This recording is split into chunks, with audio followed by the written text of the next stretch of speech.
بسم اللہ الرحمن الرحیم۔ آج 18 دسمبر ہے، سن ہے 2022 اور دن ہے اتوار کا۔ میں ہوں محمد طفیل شاد۔ حاضرین سامعین السلام علیکم۔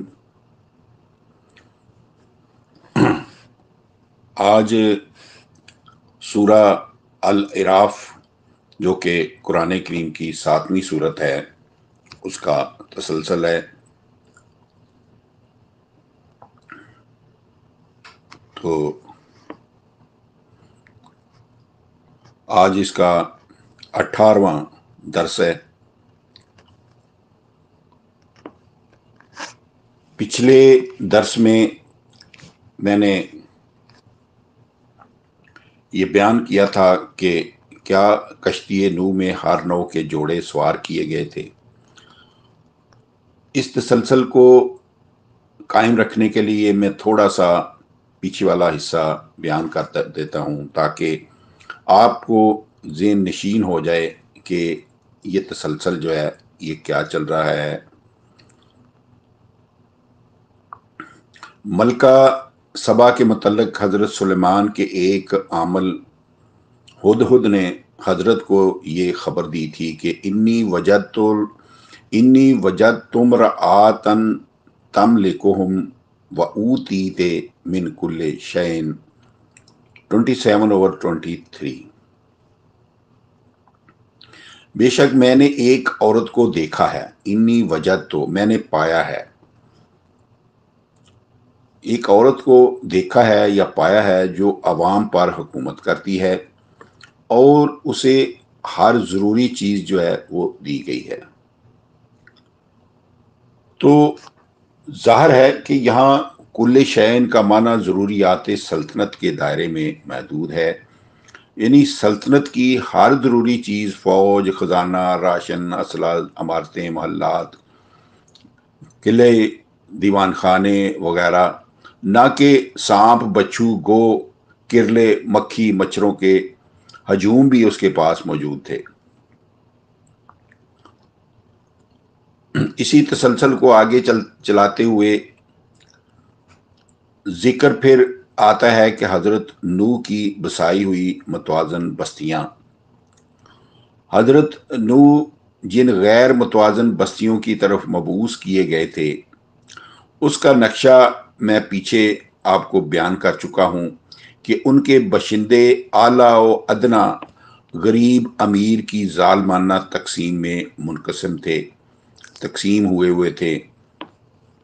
چنانچہ جب حضرت نوح نے متوازن حقوق ربوبیت عامہ کا اعلان فرمایا تو مفلوق الحال لوگ آپ کے گرد جمع ہو گئے اور آپ پر ایمان لے آئے، مگر ان کا استحصال کرنے والے سرداروں نے کہا ہم آپ پر اس وقت تک ایمان نہیں لا سکتے جب تک آپ ہمارے ان رذیلے رذیلوں کو اپنے سے دور نہ کر دیں۔ لیکن آپ نے ان کا یہ مطالبہ قبول نہ کیا۔ آپ نے فرمایا تھا کہ وما انا بطارد المومنین، کہ میں ان کو علیحدہ نہیں کر سکتا۔ اس لیے وہ لوگ باقاعدہ طور پر آپ کی مخالفت پر ڈٹ گئے۔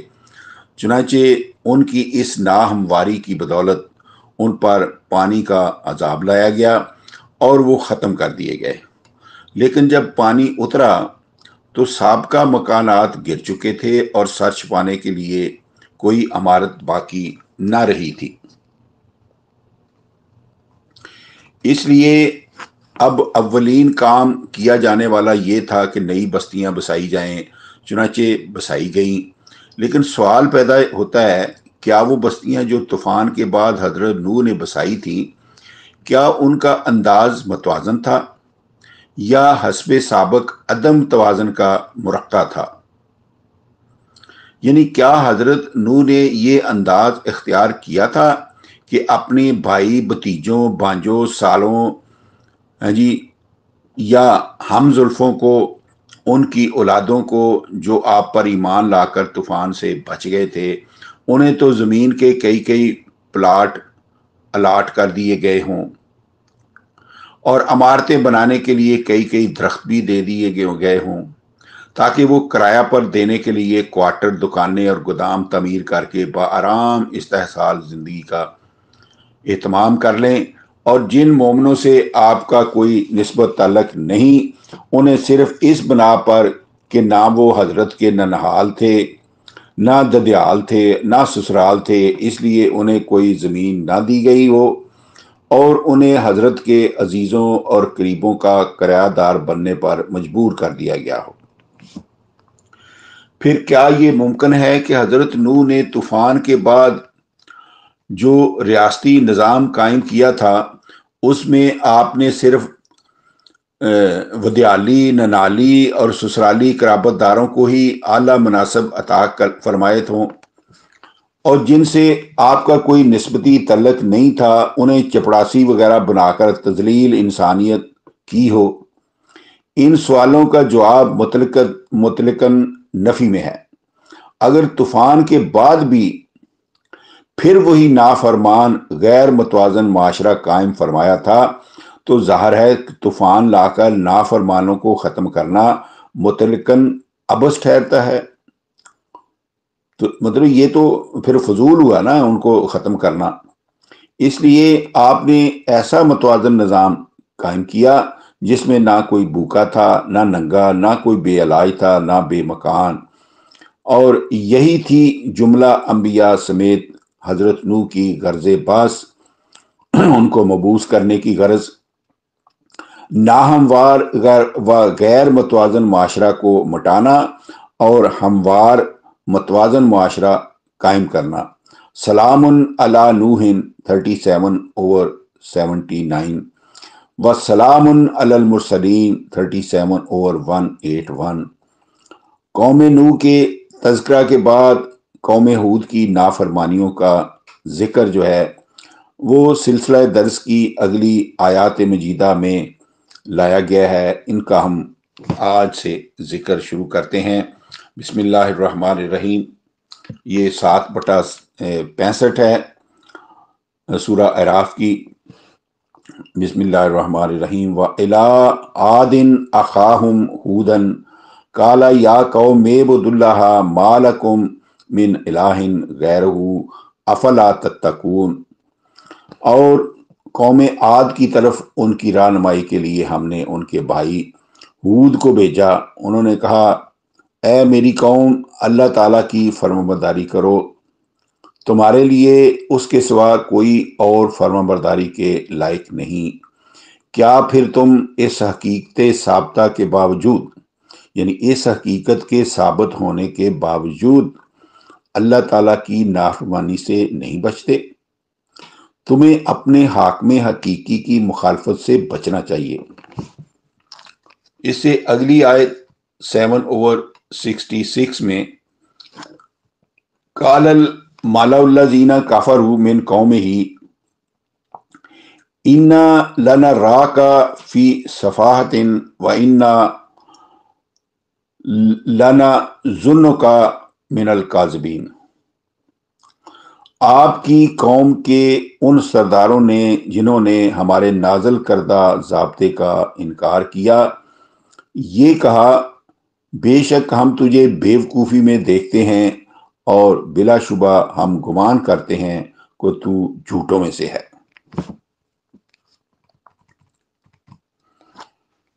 تو حضرت ہود نے فرمایا، کالا یا قوم لیس بی سفاہۃ ولاکنی رسول من رب العالمین۔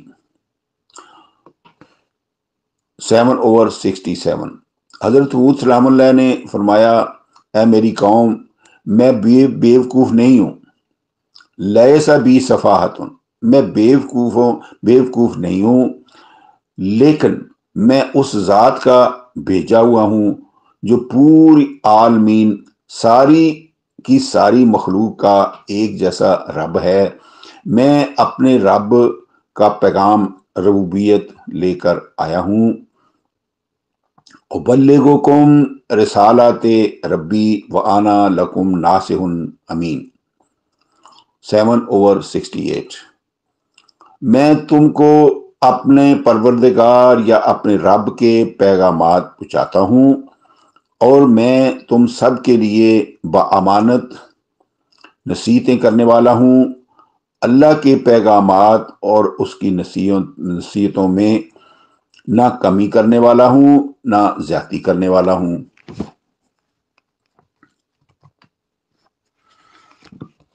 7/69 7/69۔ ابا عجبتم ان جاءکم ذکر من ربکم علی رجل منکم لینذرکم واذکروا اذ جعلکم خلفاء من بعد قوم نوح وزادکم فی الخلق بسطۃ فاذکروا آلاء اللہ لعلکم تفلحون۔ اور کیا تم اس چیز پر تعجب کرتے ہو، یہ تمہارے لیے عجب ہے، تم اس چیز پر تعجب کرتے ہو کہ تمہاری طرف تمہارے رب کی نصیحت تمہیں میں سے ایک بشر کے ذریعے آئی ہے، تاکہ وہ تمہیں تمہارے فرائض منصبی سے آگاہ کرے، اور تم اس وقت کو یاد کرو تمہیں اللہ نے قوم نوح کے بعد اس کا جانشین بنایا، اور تمہیں افزائش نسل کے پھیلاؤ میں زیادہ کیا۔ پھر اللہ تعالیٰ کی نعمتوں کو یاد کرو تاکہ تم برے عملوں سے بچو اور آخرت میں کامیاب ہو جاؤ۔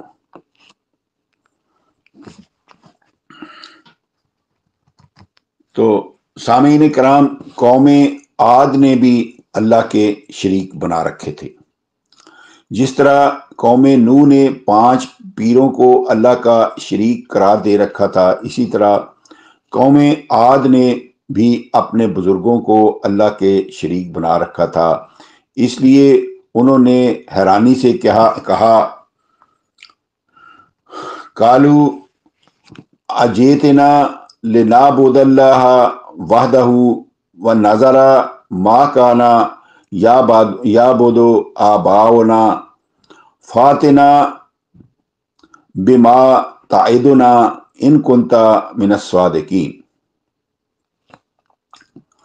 قوم عاد نے حضرت ہود کو یہ کہا، کیا تو ہمارے پاس اس لیے آیا ہے کہ ہم اکیلے اللہ کی فرما برداری کریں، اور جن بزرگوں کی فرما برداری ہمارے باپ دادا کرتے تھے انہیں چھوڑ دیں؟ پس تو لے آ وہ عذاب جس کا تو ہمیں وعدہ دیتا ہے، اگر تو سچوں میں سے ہے۔ سامعین کرام، اس میں جو نقطہ ہے پہلا وہ یہ ہے کہ لنعبد اللہ وحدہ، اس سے کھل کر ثابت ہوتا ہے کہ قوم عاد اللہ تعالیٰ کی ہستی کے منکر نہیں تھی، بلکہ قوم نوح کی طرح اللہ تعالیٰ کے ساتھ اس کی صفات مخصوصہ میں، اس کی خاص صفات میں غیر اللہ کو شریک کر رکھا تھا، غیر اللہ کو حاجت روا، مشکل کشا اور دستگیر قرار دے رکھا تھا۔ حضرت ہود کو عذاب لانے کی دعوت دے دی تھی۔ اللہ تعالیٰ کسی قوم پر بلا وجہ عذاب نازل نہیں کرتا، بلکہ قومیں اپنے برے اعمال کی بدولت خود عذاب الہی کی مستحق ہو جاتی ہیں۔ چنانچہ قوم عاد اپنے غلط عقائد اور برے اعمال کی بدولت رفتہ رفتہ عذاب کے الہی پیمانے پر پوری اترتی چلی گئی، حتیٰ کہ وہ آ گیا کہ حضرت ہود ان کے برے اعمال کے مطابق ارشاد فرمایا 7/71 7/71 قال قد وقع علیکم من ربکم رجس وغضب اتجادلوننی فی اسماء سمیتموها